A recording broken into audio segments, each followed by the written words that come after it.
Ou então nós trabalhamos nas aulas passadas a introdução, né, fizemos trabalhando sobretudo o caso abeliano. Então a gente introduziu o campo de Gauge em duas visões, uma visão puramente espacial, em que a gente via que a simetria de Gauge ela sai do espaço-tempo através da primeira representação pede simetria de Gauge no grupo de Lorentz, que é a representação meio-meio. Então essa representação é a representação a qual pertence por exemplo, o potencial vetor eletromagnético. Então a simetria de Gauge sai daqui. A gente tem um princípio de Gauge saindo daqui.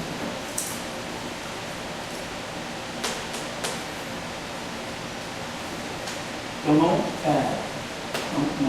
falamos ainda do caso abeliano, vamos começar agora, por isso aqui nós vamos estender agora, né? A questão como é que a gente pode construir spin 1 em auto-interação. Então, o spin 1 em auto-interação é o que vai dar para nós Young Mills. Hoje nós vamos chegar ao Young Mills por essa visão. Aí nós trabalhamos aqui duas visões, né, do campo de Gauge. Oi, Dói.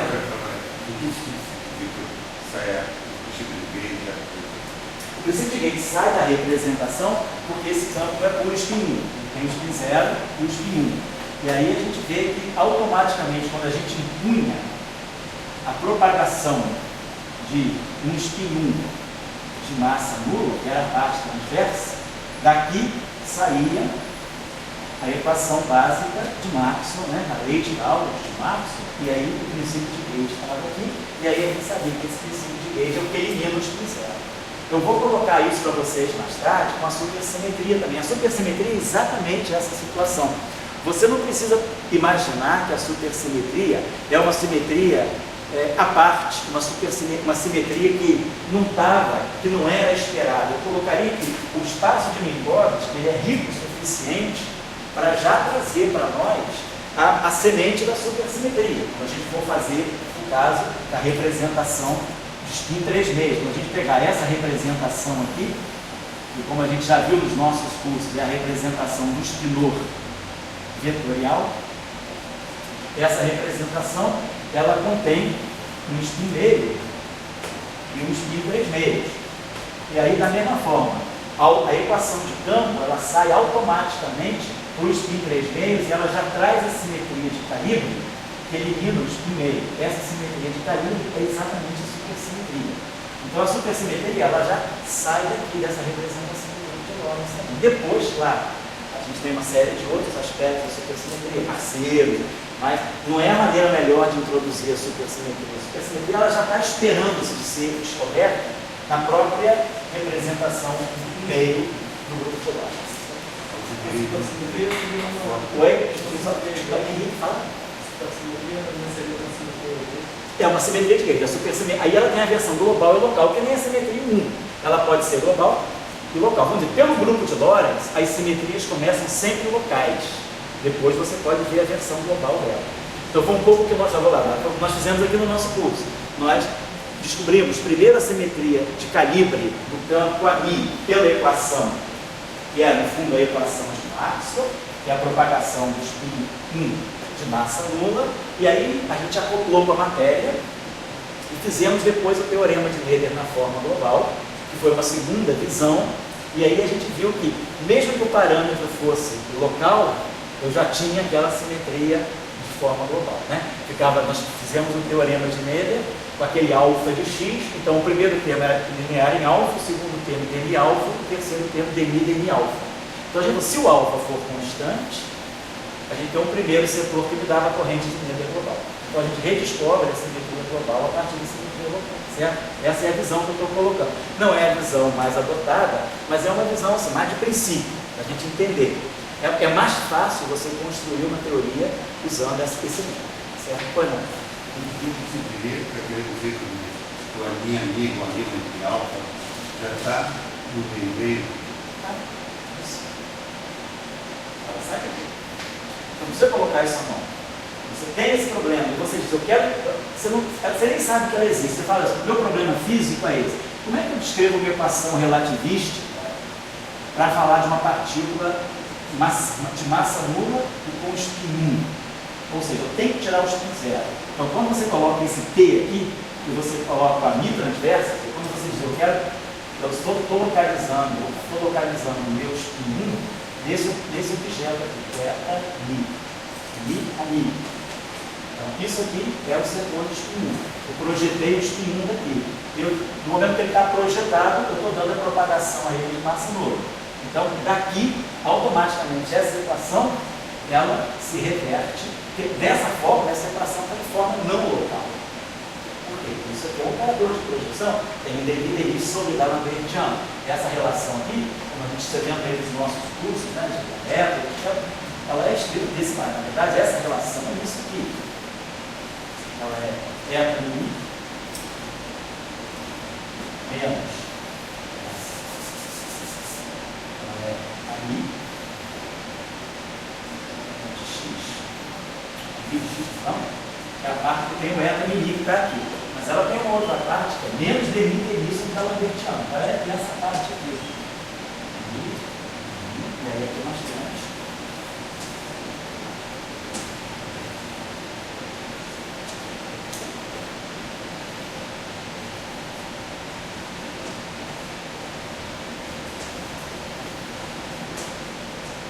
onde esse objeto aqui.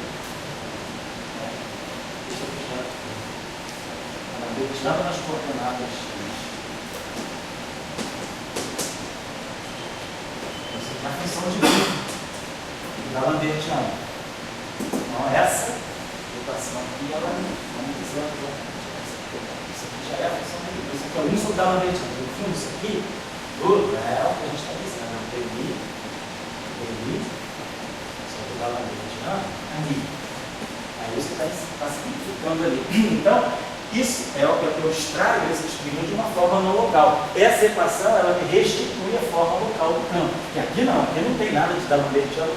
Essa equação aqui é não local no sentido de que o campo no ponto x, ele depende de contribuições em ponto x', que podem estar afastados infinitamente dele. Porque isso aqui é a função de bem do D'Alembertiano. Como a gente já estudou na eletromagnetismo, isso aí, essa função de bem tem suporte no código de luz. A gente sabe que essa função de bem aqui é, na verdade, 1 sobre o módulo de C, P', menos T, blá blá blá, menos módulo de x', menos x. Aqui tem delta, né? Delta de T, menos módulo de x, menos x' sobre C. Então, isso aqui é essa minha função de bem. A função de bem a gente chama de função de bem retardada, né? Então, essa versão aqui me restitui a forma local, e ao me dar a forma local, porque aqui eu tenho campo mesmo, não tem projeção nenhuma, porém ela já me dá a forma local com a simetria de P. Esse objeto aqui é invariante por essa transformação aqui. Então, aqui, essa equação, ela está escrita de forma não local, mas o conteúdo dela é o spin 1. Quando eu chego aqui, eu não perdi o conteúdo de spin 1, porque essa simetria aqui, ela é que entra para matar o spin 0. Esse aqui é o enredo da história desse. Então, por isso que eu digo que a simetria sai dos espaços no código. A representação dos velônios é um ponto fundamental. É um ponto fundamental, né?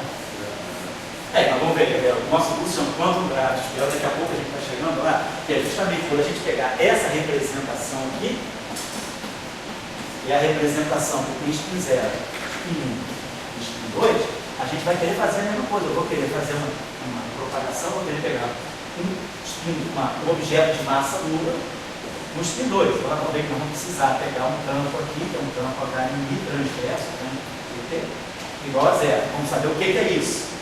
Dessa equação aqui, a gente vai construir uma teoria.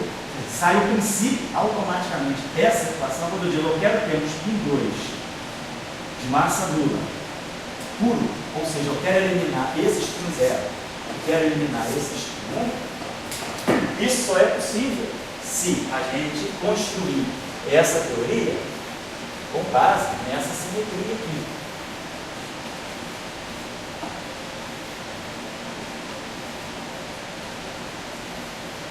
Mas essa simetria de calibre, se a gente for olhar, nada mais é do que essa simetria aqui.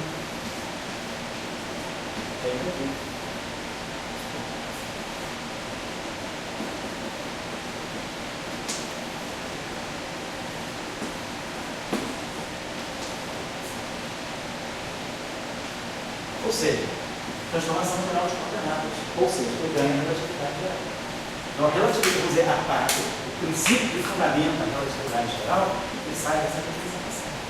Então, se Einstein não tivesse feito a relatividade geral da maneira que ele fez, nós poderíamos ter a relatividade geral usando esse fato. Eu quero descrever, quero uma teoria fundamental para spin 2 puro e de massa 1, ou seja, a representação do grupo de Lorentz, que tem spin 2, infelizmente ela traz spin 0 e 1 também. Eu preciso acabar com esse e com esse. Qual é o único jeito de acabar com esses dois? É tendo uma simetria local que sai da relação.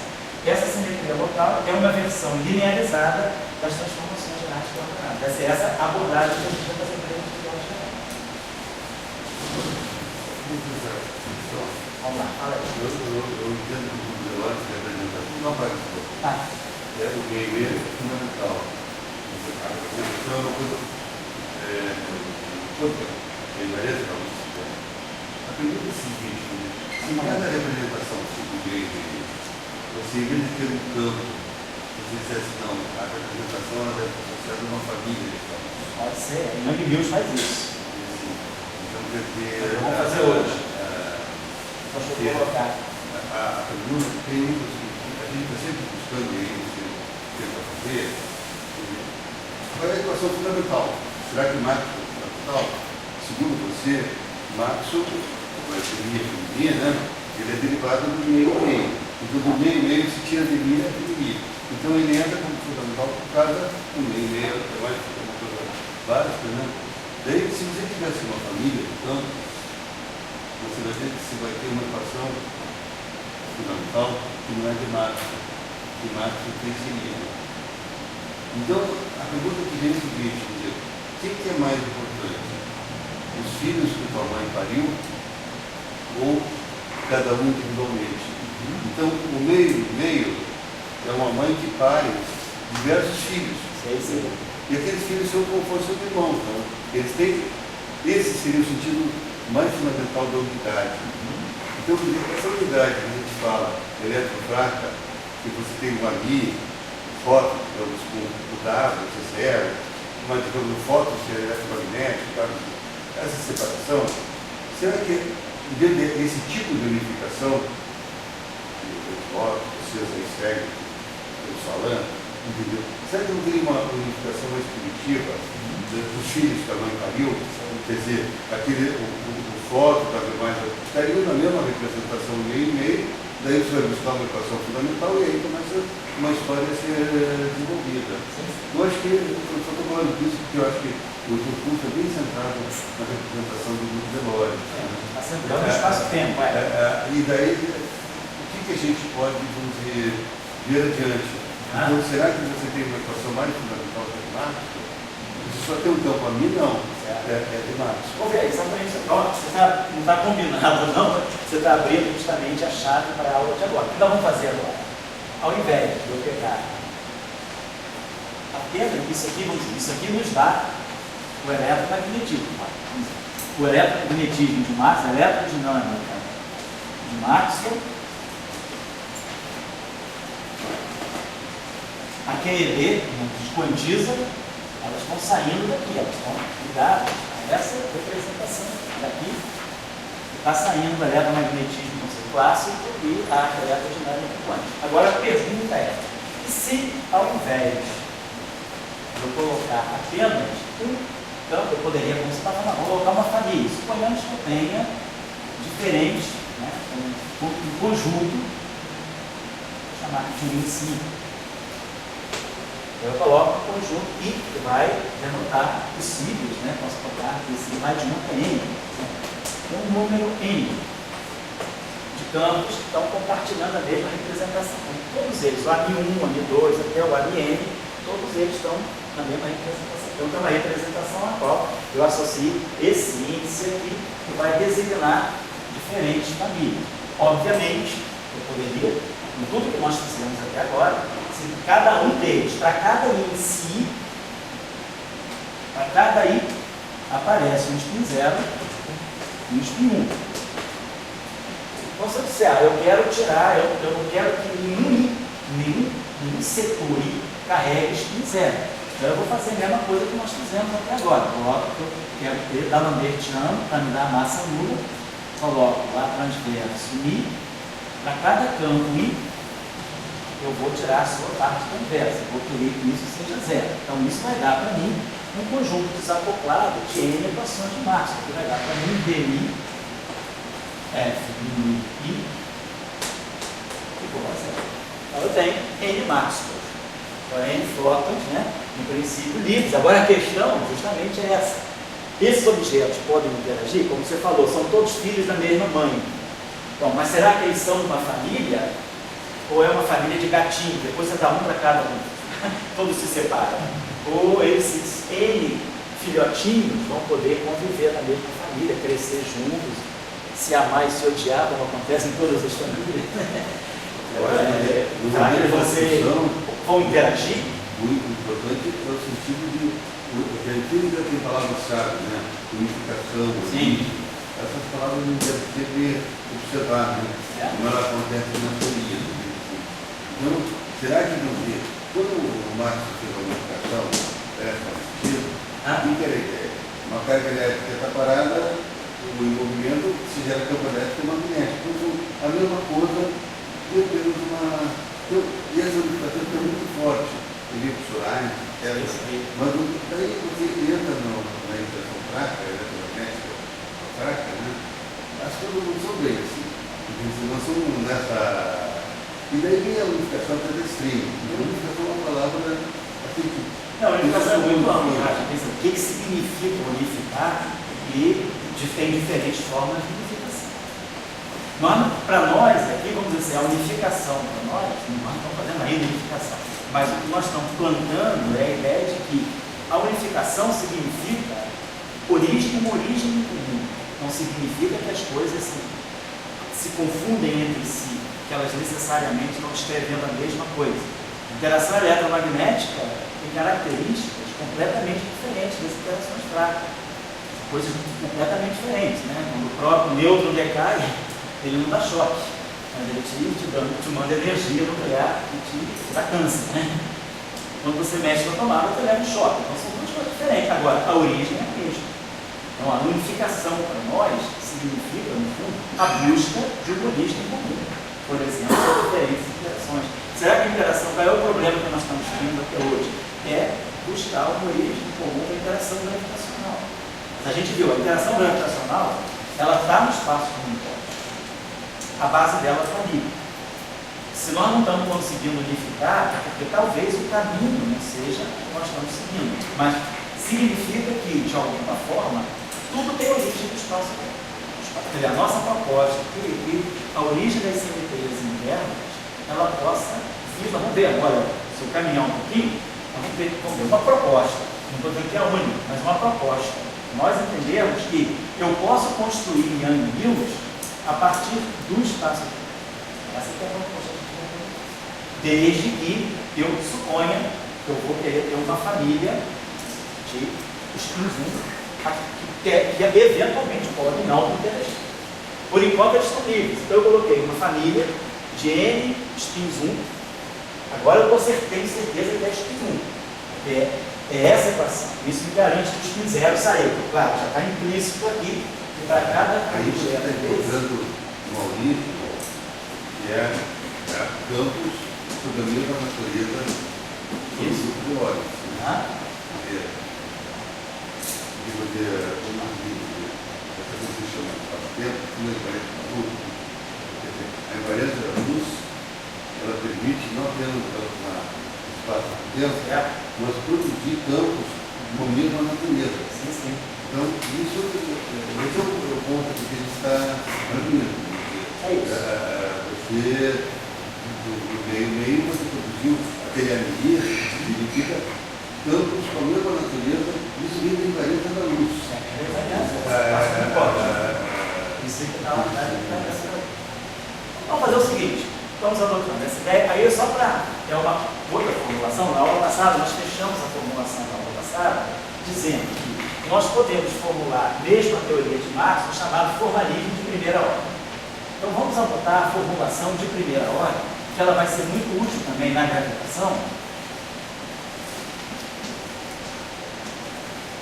O que é a formulação? Perdão, o que é a formulação? De primeira ordem é nós pensarmos que esse lagrangiano, que nós entendemos o lagrangiano de Marx, só retomar aqui no finalzinho da aula passada, nós podemos, de uma forma alternativa, mas perfeitamente equivalente, pelo menos classicamente, quer dizer, a gente pode dizer que tem uma equivalência entre essa formulação e essa formulação aqui. Vocês, por favor, chequem para mim, mas eu acho que eu tinha colocado algo desse tipo, né?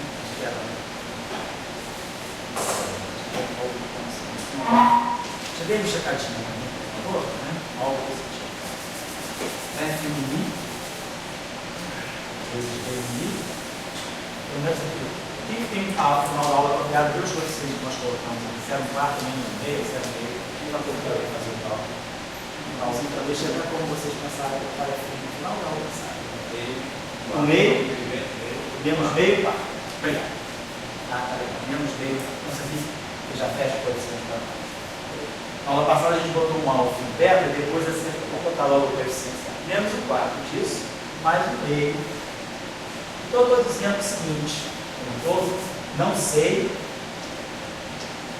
ainda, sei só que esse F-mini, eu já sei que eu quero que esse F-mini descreva um objeto, um estímulo. Esse F-mini para mim já é um DMI ali e um DMI.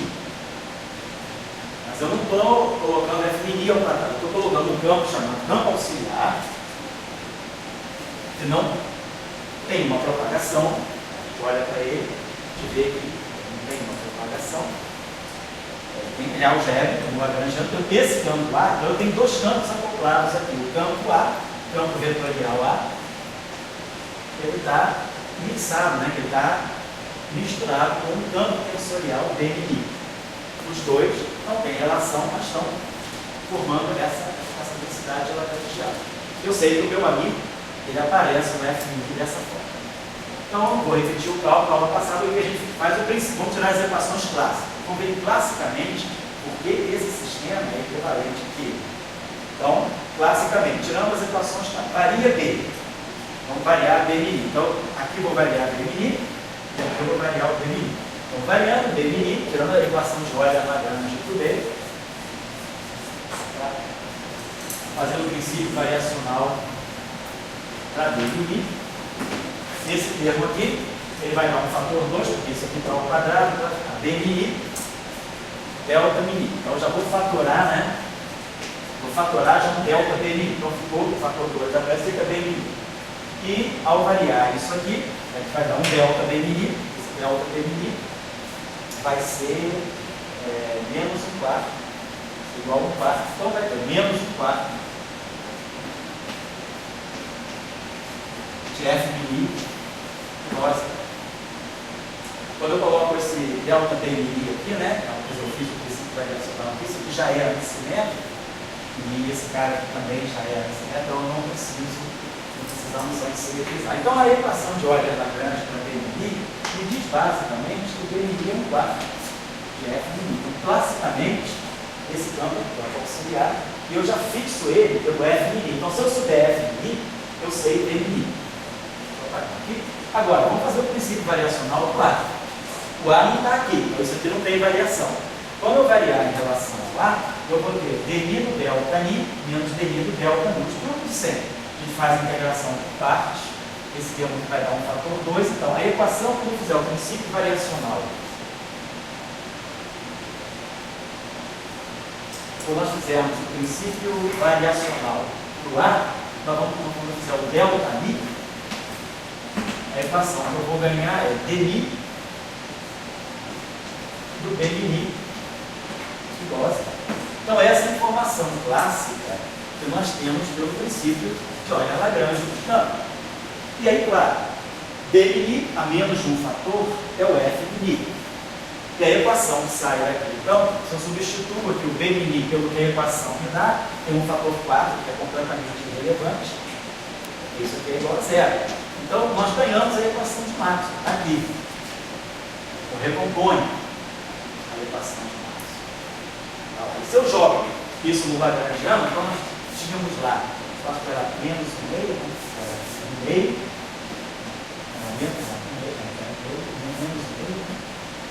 quadrado é o quarto, né?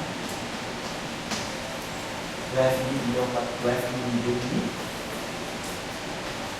E aqui nós temos mais um meio. B mil ao quadrado. Então, se nós colocamos B mil ao quadrado aqui, isso vai dar 1,16. Oi? Aqui, né? Então a gente vai ter B mil ao quadrado, vai ficar 1,16 do F mil ao quadrado. E esse B mil aqui dá menos. Não, meio vai dar 1,32, né? Então nós temos aqui, isso aqui vai ficar ao quadrado vai dar 16, vai ficar 1 sobre 32. E aqui vai ficar menos 1 sobre 16, né? Vou botar simplesmente 4, vai ficar menos 1 sobre 16. Então isso aqui na verdade vai dar menos 1 sobre 32. É um fatorzinho aqui, não está legal. É só a gente redefinir. Então no fundo eu posso redefinir tudo isso por um fator 4. Na verdade é o seguinte, se a gente colocar aqui um alfa, o ideal é a gente fazer o seguinte. Vamos botar aqui um alfa e aqui um beta. Então quando a gente fixar essa equação, isso aqui não vai alterar nada ali. Quando fizer esse princípio variacional, eu vou ter aqui 2 beta. Vou botar assim, 2 beta. Depois a gente acerta o alfa e o beta, porque eu vou adiantando mais certinho. Então vou botar 2 beta, o DMI mais alfa, F mini igual a 0. O que é importante para nós aqui é que DMI, então, seja menos alfa sobre 2 beta, F mini. Trago essa informação aqui, você tem um fator constante em frente a 0, não tem problema. Substituindo agora, como o BMI é um campo algébrico, ele não tem derivada, eu posso substituir no Lagrangiano. A gente sabe pelo princípio de Lagrange que quando a gente resolve uma equação de campo de movimento, a gente não pode jogar a informação da equação de movimento de volta no Lagrangiano. Só pode fazer isso se o campo não tiver derivada, se ele for um campo algébrico, se for um campo que não se trabalha. Porque se esse campo aqui não tem dinâmica, ele não tem derivação que governe ele simplesmente sendo uma coisa algébrica, retomo, coloco ele no Lagrangiano. Então é lícito nós fazemos isso. Não é lícito, claro, eu pegar o F e substituir, porque o F está sujeito a uma derivada. Eu não posso resolver o F direto. O F vai ter uma forma de tirar a configuração, mas o campo dele não, ele é a função do F, ele é um grau de liberdade completamente enorme. Tudo que está no F, automaticamente está no B. Então, quando nós colocarmos aqui o B dessa forma, então eu vou ter aqui alfa, F mini, que é o nosso BMI. BMI é menos alfa sobre 2 betas, então menos alfa ao quadrado sobre 2 beta, F mini ao quadrado, e aqui nós vamos ter mais beta, B mini ao quadrado, vai ficar alfa 2 sobre 4 beta, 4 beta 2. Então isso aqui vai cancelar, vai ficar no final, vai ficar menos alfa ao quadrado sobre 4 beta, F mini ao quadrado. Então, simplesmente, posso tomar alfa igual a 1, beta igual a 1, vai me dar menos 1/4 de F mini ao quadrado. Certo? Então, o que é importante para nós é essa relação entre alfa 2 e beta. Isso, eu quero que no final de tudo, isso me dê um marco. Podemos dizer essa associação alfa igual a 1, beta igual a 1. Bom, então, como anil de primeira ordem, por que ele vai ser útil? Vamos ver lá. Porque ele libera, ele lineariza, na verdade, ele lineariza a equação, o Lagrangiano de Maxwell. O Lagrangiano de Maxwell começa a ficar parecido com o Lagrangiano de Dirac, de primeira ordem. Em teoria de primeira ordem, a gente pode fazer muito mais coisas. A física é muito mais nítida. Então, vamos fazer o seguinte, vamos supor, então, nós estamos colocando então vamos acoplar esses N campos, então nós vamos fazer a mesma coisa que nós fizemos no caso de Maxwell. Vamos acoplar esses N campos, a Mi, com uma família correspondente de campos DMI. Vou colocar então a ideia do focamento de primeira ordem. Vou pegar aqui então, nós vimos que dava alfa igual a 1, podia ser alfa igual a 1, beta igual a 1, né? Então isso que dava para nós FI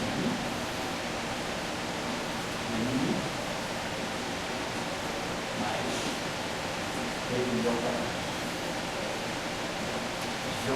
Colocando alfa igual a 1, beta igual a 1, no final, só que aqui é tudo com I. Vamos colocar aqui esse I, F mini, B mini, e aqui C mini, D mini. replicando o problema anterior, só que para cada réplica I que vai de 1 tem. Então, o que nós vamos querer agora? Vou começar a ver a possibilidade de sair uma auto-interação para esses campos aí. Então, vamos supor que eu tenho N campos. Todos esses N campos estão ligados à mesma representação do grupo de blocos. Mas a minha pergunta é, será que eu conseguiria colocar uma simetria contínua, uma simetria global, que misture, por exemplo, misture esses campos? A minha proposta seria a seguinte: suponhamos que esses campos aqui, em N, em réplica de N, por exemplo, eles se transformam segundo. Observem bem claramente que isso aqui é automaticamente invariante sobre rotação no espaço dos campos. Se eu fizer uma transformação tal, vou colocar assim, uma transformação infinitesimal, ou uma transformação global, vou colocar assim. Se eu pegar a linha I igual a R I J a mi J e B'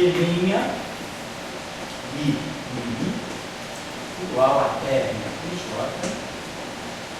B I J global, simetria global.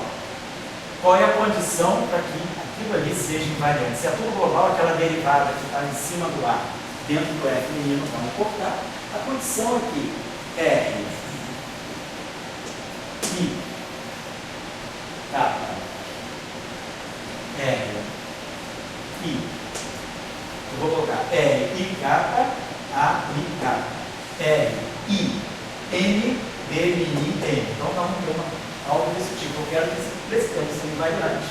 Claro que isso aqui tem que ser delta. Essa relação aqui nada mais é do que R transposto igual a identidade.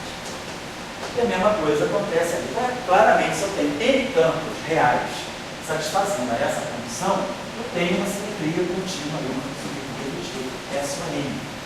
Aí esse Lagrange é invariante por S a N global. Claro que é fundamental que o mesmo S ou N atue no A e no B. A matriz tem que ser a mesma, porque esse termo aqui conecta A com B', conecta o bóson vetorial com o bóson tensorial. Então, esse termo aqui obriga que esteja falando de uma única simetria sobre o qual os dois campos se transformam. Só estou fazendo isso. Então, tem uma simetria global naturalmente ao fazer isso.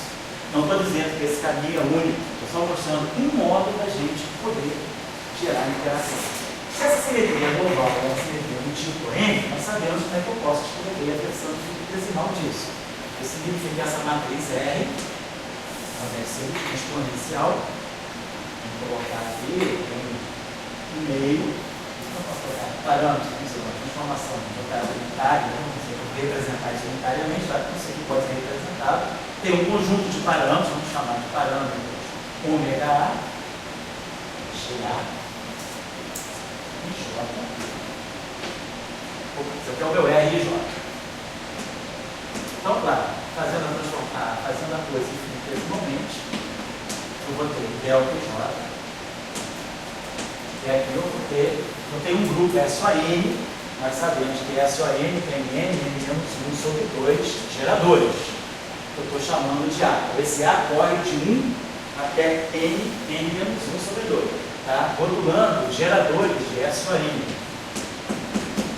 E o índice I vai de 1 até N, é o índice da representação dessas matrizes. Então, para nós, essas matrizes aqui são as matrizes, né, N por N, mas são N menos 1 sobre 2 matrizes N por N, que são os geradores da álgebra de Lie do grupo S a N. Então, isso aqui dá para nós I, ômega A,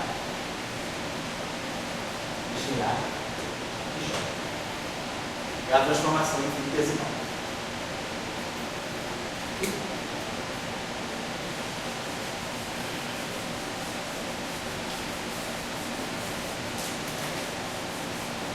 O A é um parâmetro escalar.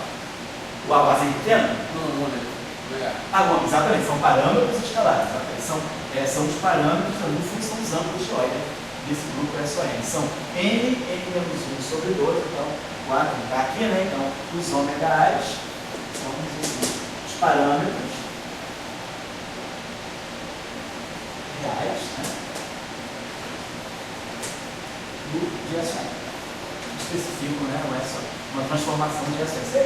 Se fosse SO3, seria usando o igual. Né? Bom, então a transformação infinitesimal eu posso fazer. Então eu sei que a invariância desse lagrangiano é sobre essas transformações aqui. A, I igual a I ômega A, GA e J.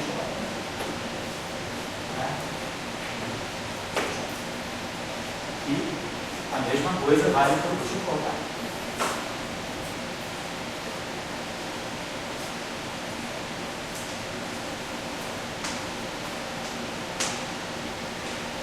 Então, aqui são os geradores, aqui os elementos de matriz.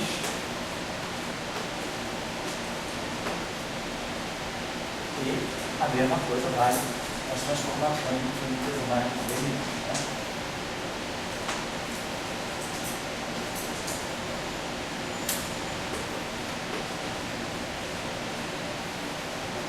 Então, se eu tenho uma simetria global, pelo teorema de Noether, nós já discutimos na aula passada, nós discutimos ele na forma global, mas na forma local. Na forma local, nós sabemos que o teorema de Noether nos diz que se nós temos uma simetria contínua e global do lagrangiano, esse objeto aqui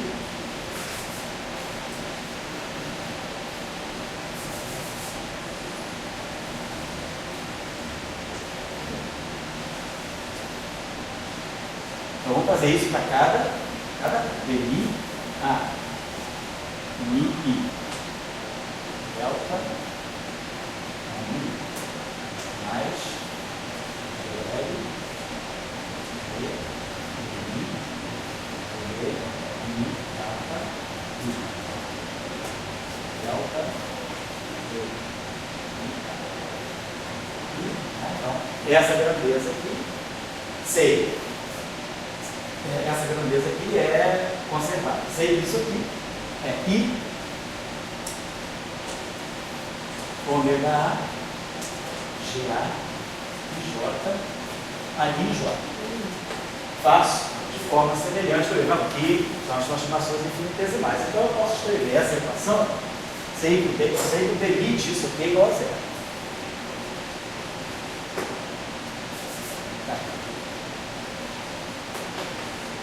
O delta L é exatamente DI J. Então, isso aqui, a lei de conservação é justamente a invariância. Nós temos isso aqui para nós, delta L, que é a variância DI J igual a zero. Se eu faço os cálculos, né, substituo exatamente isso. Temos a corrente, vamos tirando daí a corrente de lei. Só que agora, lá, tem esse parâmetro aqui. Se eu delimito isso tudo aqui é zero, eu posso isolar esse I, esse I é global, esse I que tem aqui, é o I que tem aqui, então esse I vai sair. Não se espantem desse I, porque ele não está mexendo com a realidade nada, esses G são puramente imaginários, né? E se esses campos aqui são reais, né? Eu tenho isso aqui, ó. Os parâmetros são reais. Isso aqui é GA e J. Então, isso aqui é real, isso aqui é real. Claro, essas matrizes aqui, elas são imaginários puros, são I alguma coisa. Por exemplo, se esse grupo fosse o SO3 e eu tivesse três campos, essas matrizes seriam, se fosse o SO3, o A vai de 1 a 3 e o I, J vai de 1 a 3. Então é a mesma categoria de índice, teria algo desse tipo, GAVC igual a menos I, EPSILON-ABC. Isso aqui é essa simetria fosse SO3.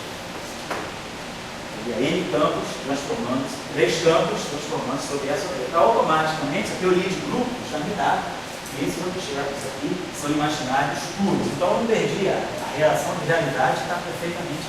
Não se preocupe em que esse I não está trazendo nada de puramente imaginário. Mas joga esse I fora. E aí, esse parâmetro ômega A também é um parâmetro constante e arbitrário. Então, o que nós tiramos daqui, na verdade, dessa lei, dessa invariância do lagrangiano, decorre essas conservações aqui isoladas. Então eu tenho N-1 sobre 2 correntes conservadas, onde J-A já está ali para nós. DL, DDMI, ANI. Então tem isso aqui, ó. DL, DDMI, ANI. Vamos olhar o nosso lagrangiano. Nosso lagrangiano é DMI, ANI, menos DMI, ANI, vezes DMI, I. Então, quando eu derivar meu lagrangiano em relação à derivada do campo, eu vou produzir esse termo aqui, vai ficar D, I, I. Quando eu derivar esse termo, eu vou trocar o I com I. Então, ele vai me produzir menos D, I, I. Como é antissimétrico, dá um fator 2. Então, esse... Foi não, para falar. Vamos ver já já. Para mim, estava contraído. Está contraído. Aqui está contraído. Não tem isso aqui. Ele J igual a 0. Só que quando você for olhar a estrutura, você pode escrever. Vou botar isso aqui claro. Vou botar isso aqui da seguinte maneira. Vamos lá. A observação é, claro, tem que fazer essa sua linha. Não é nada de trivial, mas só porque às vezes a gente vai um pouco. Vamos fatorar o I ômega A. Então isso aqui dá para nós DL, D, DI, ANI, GA e J. A, I, J. Então, o gerador, ele está acoplando o campo com o seu momento. Estrutura, campo, momento. Depois, isso aqui é zero. Esse campo não tem derivada no lagrangiano. Agora nós escrevemos o lagrangiano, nós estamos escrevendo ele aqui. Ele é FI, DI, ANI,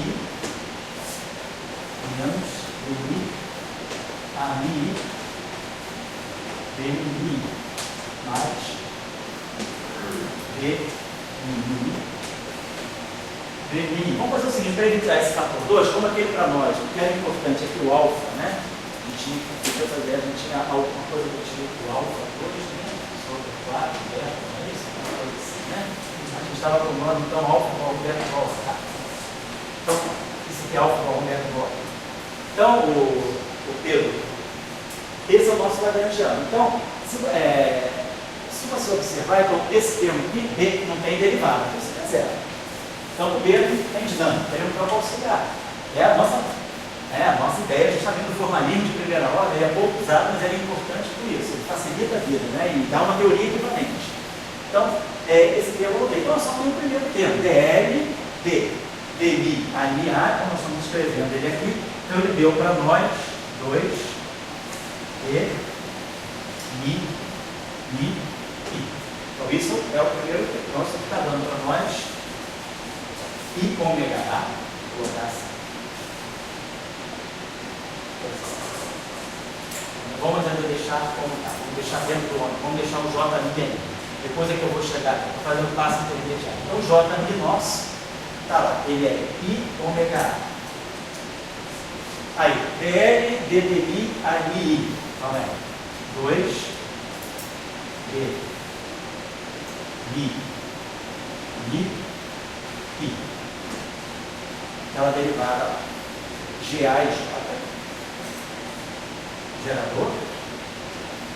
E o ANG. Então, isso é o J também. Agora, o DI disso aqui é zero.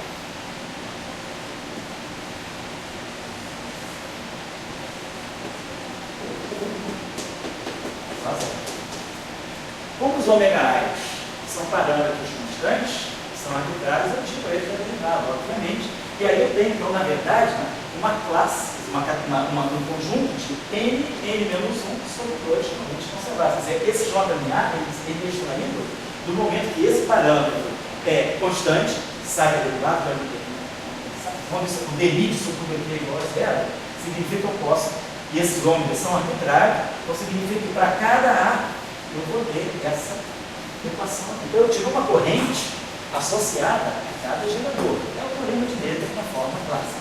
Então isso aqui está dando para nós, a nossa corrente conservada, ela vai ter o I e o ômega sai, então eu posso definir a corrente, posso definir inclusive sem o fator gosto, tudo isso aqui é 1 a 0. Então a nossa corrente conservada é isso aqui, ó. B, I.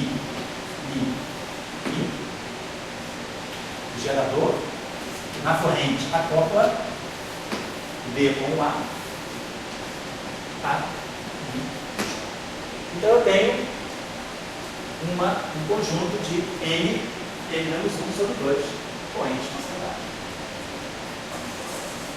Claro que nós sabemos, na teoria do Noether, que cada corrente conservada dessa, nós podemos então associar uma carga que é dada desse modo. Faz a integral, todo o setor espacial, então tem a integral do J0. Então isso aqui vai dar para nós B 0 I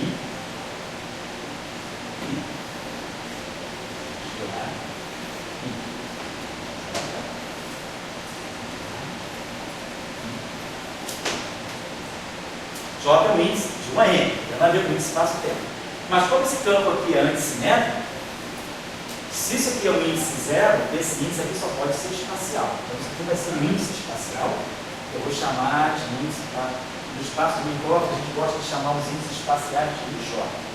Mas infelizmente eu já usei para chamar os índices internos, os índices zero. Vamos colocar aqui um outro índice que eu vou chamar de A, ou vamos fazer o seguinte, isso aqui vai ser isso aqui.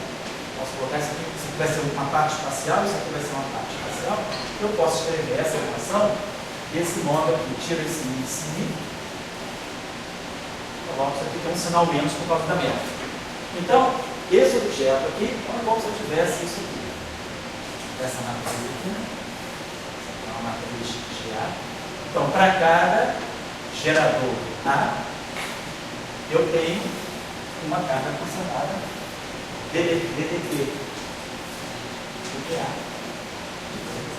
Eu gosto de tirar as cargas de Noether, que vão ser na teoria quântica, na versão quântica, vão ser os geradores. Mas então, essas são as cargas conservadas. Então, no fundo, nós não estou muito interessado nisso, eu só fiz isso para explicitar para vocês que aparecem N leis de N menos 1 sobre 2, porque nós estamos falando do grupo SON, N menos 1 sobre 2, para cada gerador, a carga conservada correspondente. E aí, os campos se organizam dessa forma. Esse campo aqui, ele só pode ter. A gente está fazendo a seguinte identificação. Esse campo aqui, a componente zero espacial dele, esse espacial, eu vou identificar nesse vetor dele. Esse zero vai 1, 2, 3, nós setor espacial. E eu já selecionei o zero para formar. Mas o que a gente está querendo é isso aqui que é importante para nós. Então nós geramos a corrente de Noether global. Então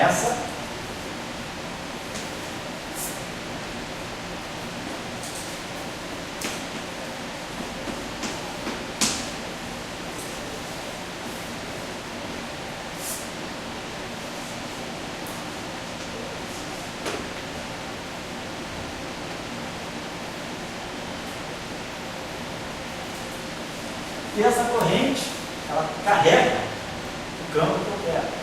Classicamente, eu sei que esse campo aqui, pelas equações de campo, eu já sei que isso aqui definir, a gente sabe, quando a gente usa o teorema de Noether, quando a gente deduz o teorema de Noether, a gente usa as equações de campo. Então, nada me impede de chegar aqui e já saber o seguinte. Aqui, esse definir, já sei pelas equações de campo que o DNI é o F in. Ou seja, o DNI é menos o DNI. Então, isso aqui é DNI menos DNI I.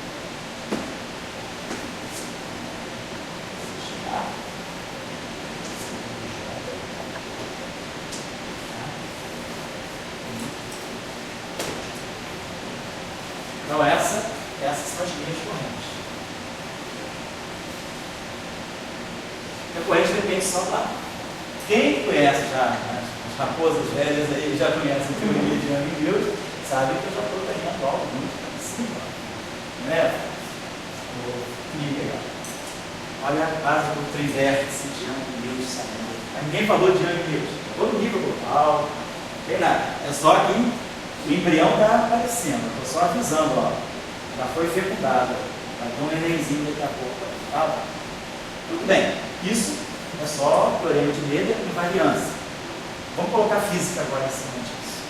Isso aí não é física, porque isso aí é tudo livre. Tem campo livre, não tem interação. A pergunta agora é, já que eu tenho uma corrente global, que está toda escrita em função do lado, será que nós sabemos que quando campos bósons vetoriais, tipo, a lição que a gente tira lá do eletromagnetismo é que a interação do bóson vetorial, né, lagrangiano, né, a densidade de lagrangiano que descreve a interação do bóson vetorial com uma corrente, quando a gente quer criar uma interação com um campo do bóson vetorial, né, assim, a gente coloca algo desse tipo. J'.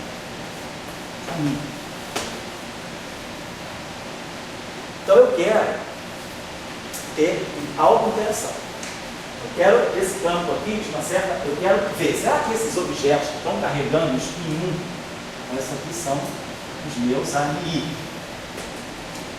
Será que esses objetos aqui podem auto-interagir?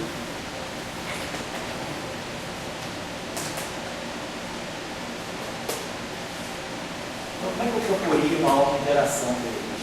Eu tenho uma corrente à minha disposição. Então, o ideal seria dar. Por que eu faço isso? Eu vou dizer, ó, esses objetos, pegar aqui esse, vou dar um lagrangiano de interação, e vai fazer o seguinte, vai me pegar as correntes J' e vai me acoplar com os campos ali. Beleza, até aí tudo bem. A corrente, ela tem índice A. O índice da corrente, a corrente não tem índice I. Os índices I e J são somados. Então, a corrente é cega, vamos dizer, para os flavors dos campos. As famílias de campos, as categorias de campos distintos, a corrente é cega. Então, o GI, no final do dia, ele só depende do lado. Ele só conhece o número quântico do grupo, e não da representação. Que é uma coisa muito mais forte. O grupo é a simetria. É muito mais forte que a representação. A representação é apenas uma circunstância dentro do grupo, mas o grupo, a questão estrutural, ela está no gerador. Então, essa corrente, ela vê a estrutura do grupo no que ela vê o índice de gerador. A álgebra de Lie está aqui. Isso aqui é um índice circunstancial de representação. Então, estou com um problema. Para eu fazer a auto-interação, eu precisava ter um invariante de Lorentz. Eu tenho J' ali, invariante de Lorentz. Mas eu quero criar essa auto-interação sem quebrar a simetria global. Botei uma simetria global, gerei, e agora eu quero gerar a interação, mas eu queria. Por que eu gerar uma interação que quebra a simetria? Então, por que eu tenho a simetria? A teoria livre não é nada. Uma teoria só existe se ela for interagente. E se eu coloco a simetria na teoria livre, quando eu faço a interação, a simetria desaparece. Então, bobagem que está sendo aqui, a teoria livre ninguém vê. Então, a gente precisa manter a simetria global. E aí, nós temos um problema de decisão. Esse cara carrega o índice I.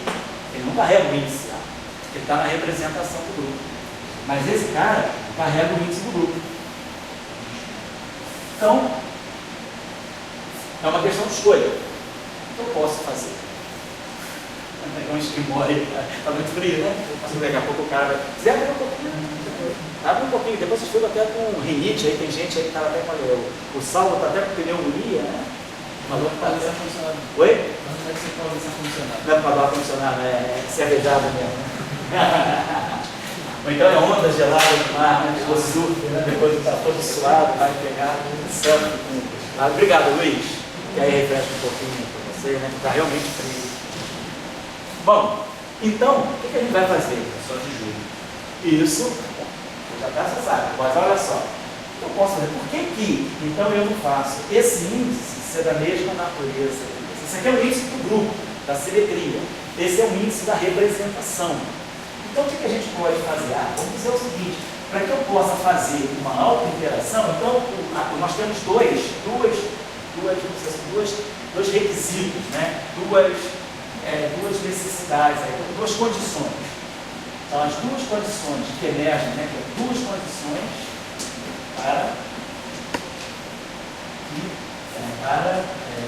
duas condições, na verdade, é uma condição.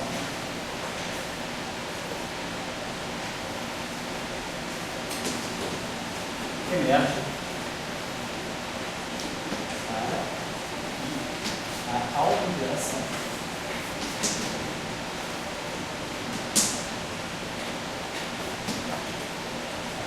seja compatível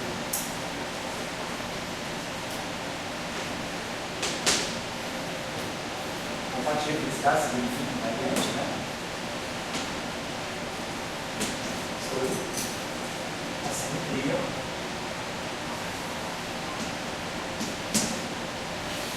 que agrupa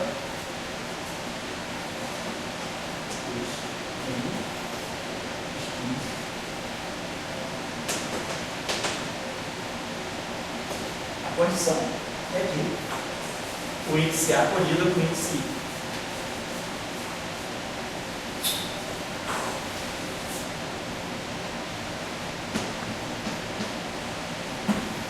Ou seja, o número de campos tem que coincidir com o número de correntes conservadas.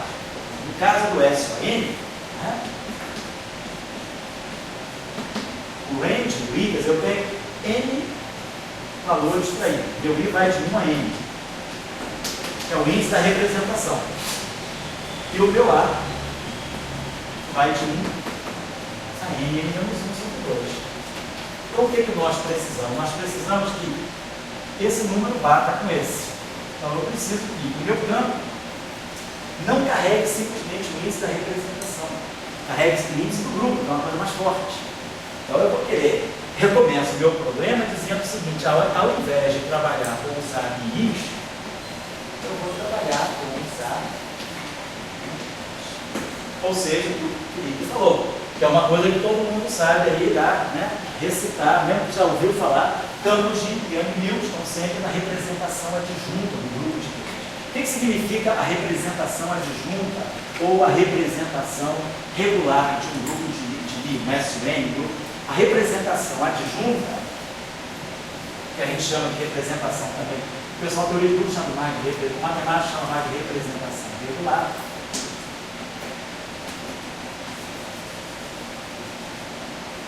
Ou a representação adjunta. A representação regular ou adjunta é aquela em que a dimensão dela, a dimensão dessa representação R, coincide com a dimensão do grupo. A dimensão da representação coincide com a dimensão do grupo. Nesse caso, SON, a dimensão da representação vai ter que ser a dimensão do grupo. Então, no caso especial do SON, vai ser N menos 1 sobre 2. Então, eu tenho... Então, as minhas matrizes GA, elas não vão ser mais matrizes GA e J, N por N.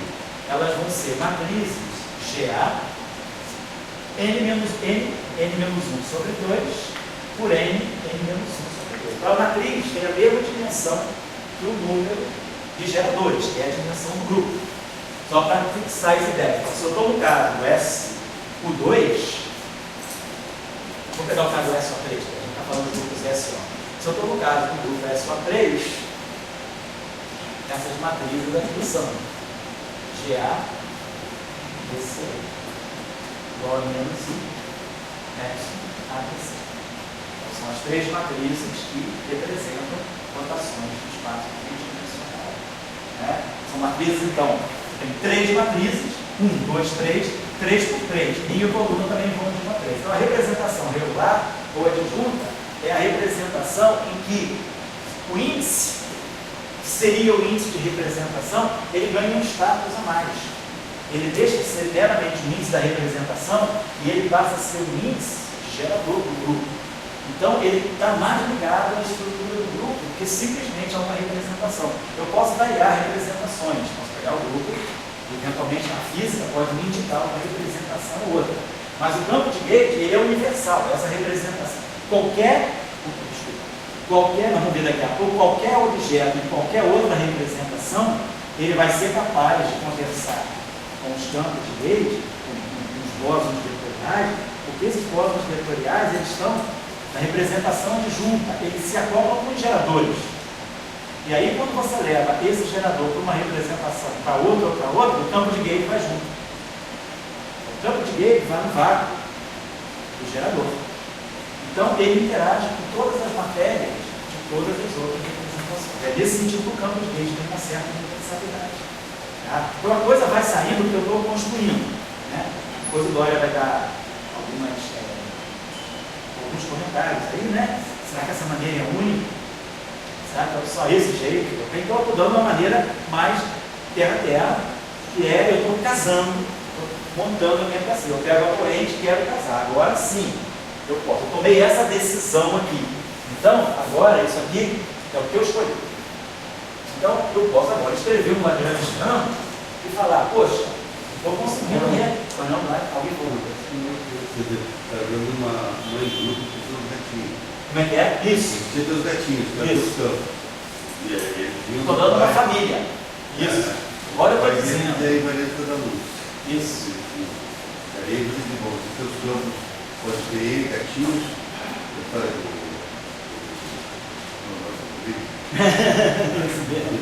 pode ter gatinhos aí, e assim, ou você pode ter só gatinhos. Isso. Isso aqui é o nome da família. Isso aqui é a família Dória. Todos aqui no mesmo sobrenome. Então, nesse momento, né, eu estou fazendo com que meu campo de Gauge ganhe um status. Não, porque eu estou falando a palavra viciada, mas com que o meu bóson vetorial, ele ganha um status bastante interessante. Ele está na raiz do grupo. Ele deixou de ser circunstancial e passou a ser estrutural. Isso é fundamental. Por isso que a teoria de Young funciona tão bem com as interações. Vamos fazer o seguinte, vamos reescrever o Lagrangiano usando isso. Então, vamos fazer o seguinte, nosso Lagrangiano era o Lagrangiano inicial, livre, o Lagrangiano, vamos dizer assim, já o Lagrangiano com interação, vamos colocar assim. Então, ele era o Lagrangiano livre, mas o Lagrangiano com alto acoplamento.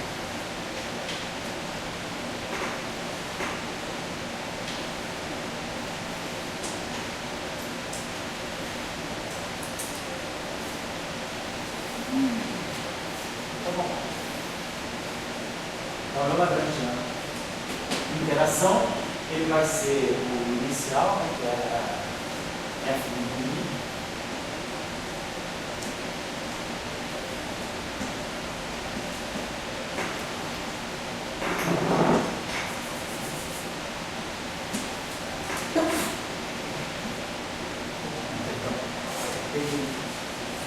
Tá bom, então agora já o I certo.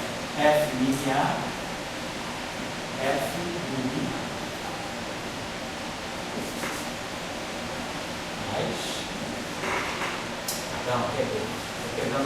Estamos trabalhando sempre em primeira ordem. Né? Não vamos abrir mão disso, não. Apesar de eu ter escrito aqui, né, J com BA, mas eu vou voltar. Vamos trabalhar sempre em primeira ordem. Isso aqui, esse terminho aqui, D linear, T linear. Então, isso aqui era o Lagrangiano livre original. E agora eu já estou trazendo eles com o índice do grupo. E agora eu vou introduzir a parte de interação. Que deu aquele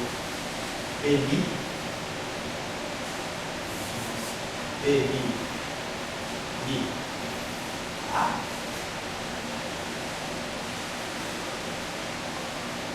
GA, vamos pensar BNB, ele já tinha um GA. Esse GA aqui, ele era GA e J. Então eu vou chamar esse cara de I, esse cara aqui vai ser DC, e isso aqui para mim vai ser o AC. Então isso aqui é o J e A.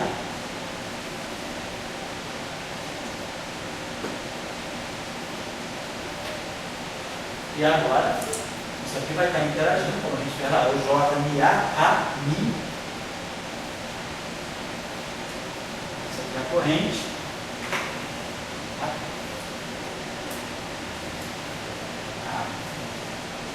Vamos generalizar, a gente pode deixar isso como está, mas em geral, para grupos de RI, depois eu vou gastar uns 40 minutos falando um pouco de relações mais específicas para grupos de RI. Vamos colocar aqui o seguinte, esse GA e EC,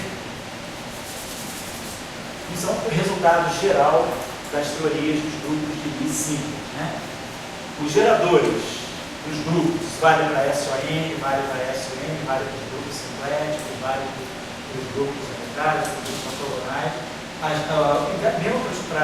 dentro dos grupos excepcionais. Os grupos de RI simples, né, o elemento de matriz do gerador GA, a representação adjunta, porque agora esses objetos aqui, em mesmo range, em frente desse aqui, eu posso sempre escrever desse modo, menos I, das constantes de estrutura do grupo. Depois a gente vai falar um pouquinho mais sobre isso, mas é só lembrar que se eu for diante de meu SON, se eu for diante de um grupo de RI em geral, nós vamos adotar essa normalização. A álgebra de RI de um grupo simples vai ser I, constantes de estrutura, e aqui os geradores. Vamos adotar isso. E com essa normalização para a álgebra de RI, a representação adjunta, as matrizes que representam os geradores do grupo, elas podem ser sempre colocadas em termos da constante de estrutura. Desse modo, então, se a gente substituir essa relação lá naquele comutador, a gente usa as chamadas identidades de Jacob, as constantes de estrutura, e essa identidade de Jacob tem uma forminha que a gente sabe, a gente usa essa de lá, daqui, né, que você coloca aquela relação, eu ganho, eu vou ter que usar essa relação aqui. F, A,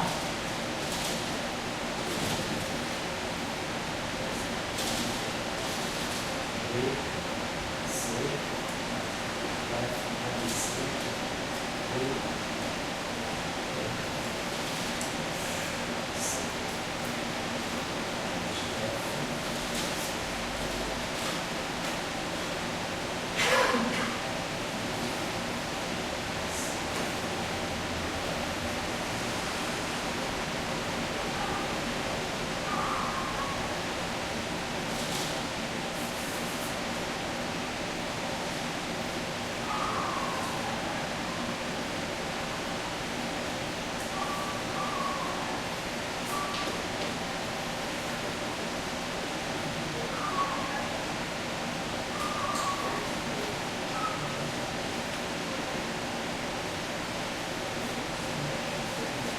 perigosa. Então, essa relação aqui, se a gente usa essa relação que é chamada de identidade de Jacob no grupo, a gente coloca essa relação aqui, a gente vê que isso aqui é verificado direitinho com esses elementos. Então, sempre que a gente estiver trabalhando na identidade de Jacob, e isso aqui são os geradores do grupo, a representação dos depois eu vou resultado geral da teoria dos grupos de lista. Então, isso aqui só um dado que depois a gente pode, se quiser, colocar aqui. Então, a gente depois pode vir aqui e colocar aqui esse gerador, esse aqui, pode depois escrever isso assim, menos I, F, D, C, menos I, F, A, D, C.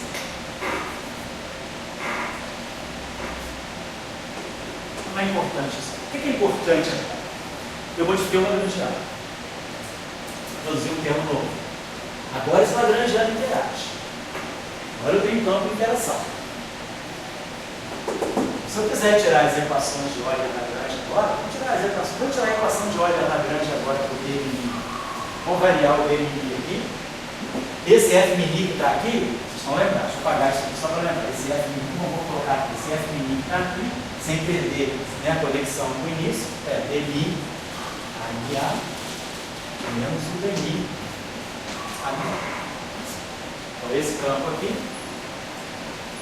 ele se acopla justamente com aquilo que na teoria de Marx nós chamamos de tensor de intensidade de campo. Só que agora eu tenho algum tipo de interação entre os focos dos átomos. Vamos caminhar um pouquinho, vamos tirar a equação de campo por B. Só por B.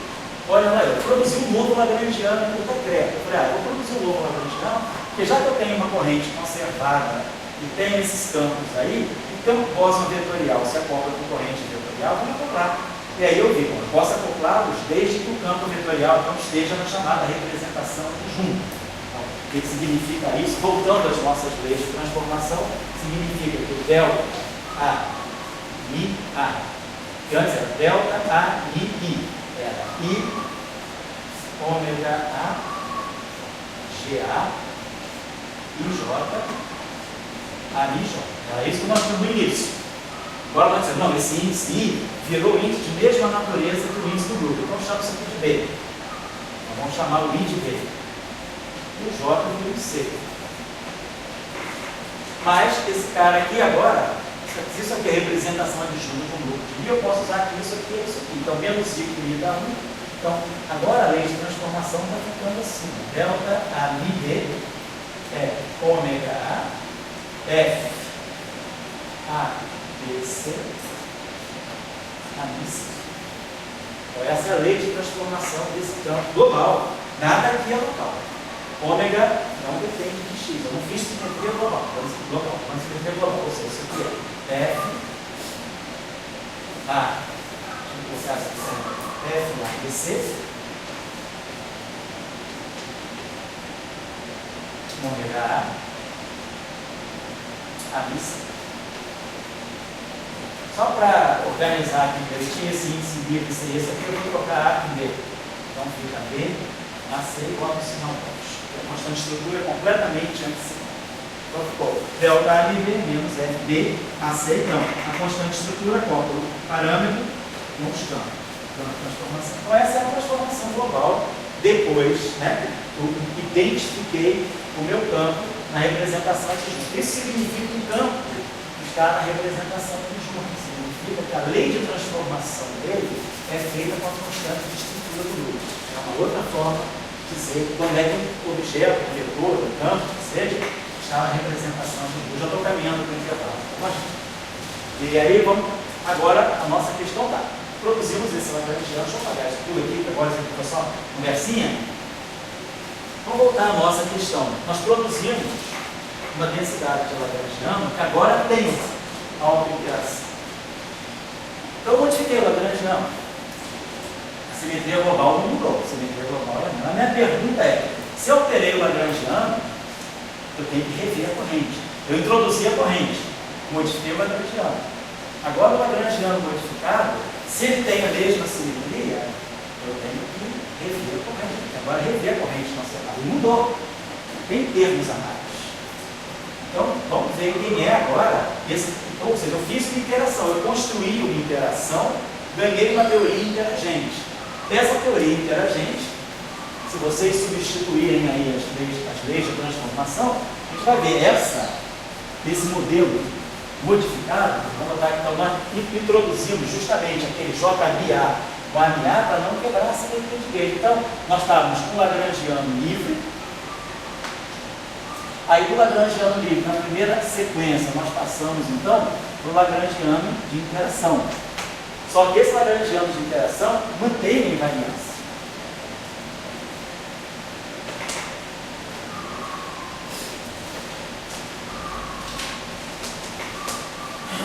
Só que ele mantém a invariância, mas ele mudou. Então, eu tenho que ver, bom, se eu tenho um novo lagrangiano, eu tenho que olhar a nova corrente de Miller. Então, isso aqui me diz que eu tenho que buscar corrente de Miller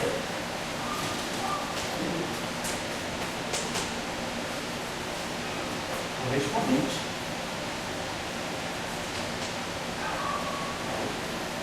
ao sistema. No novo sistema, então é a interação.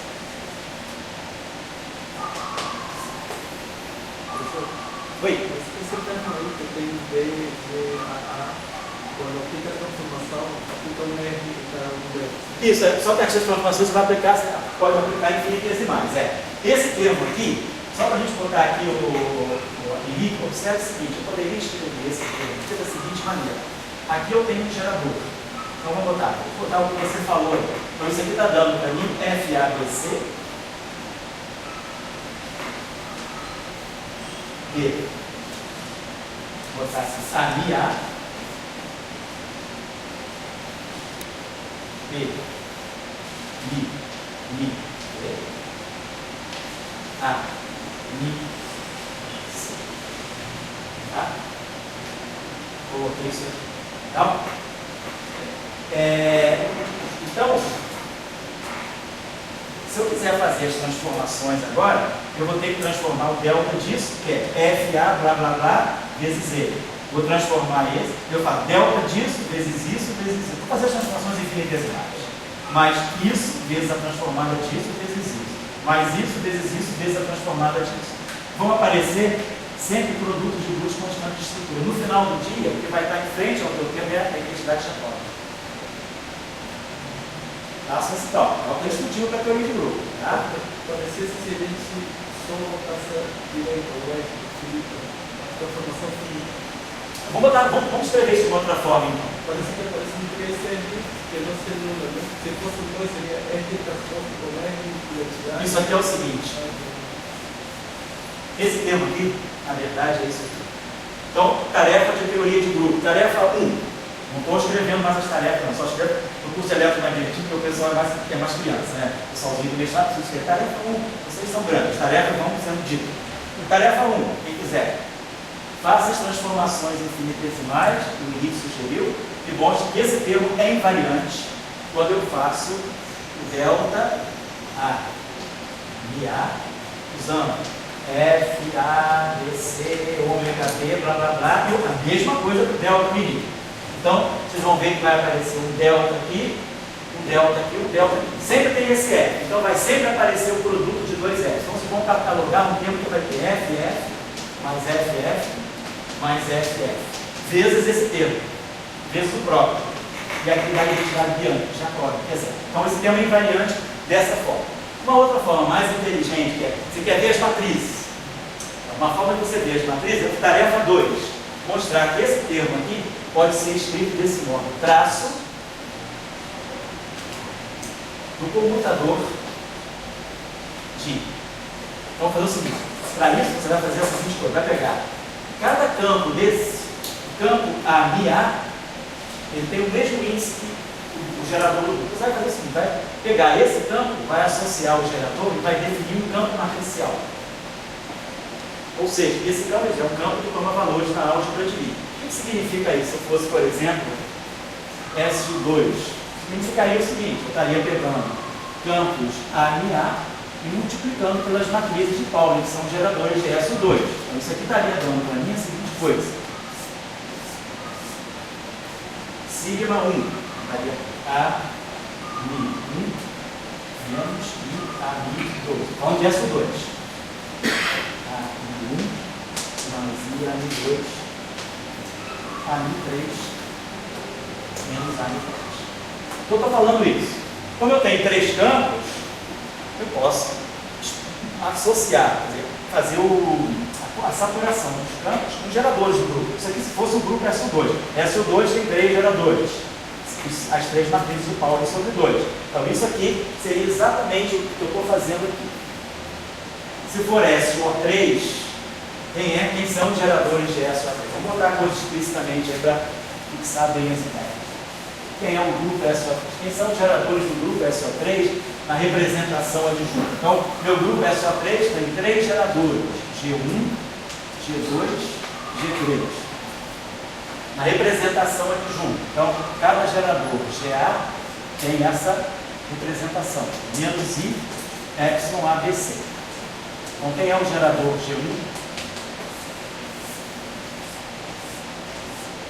Gerador G1, ele vai ter elementos só, como isso aqui é o epsilon, pode ser 2, 3 e 3, 2. Então, 1 é 0, 2 é 0, 2, 3, menos I. Depois aqui, 2, 1.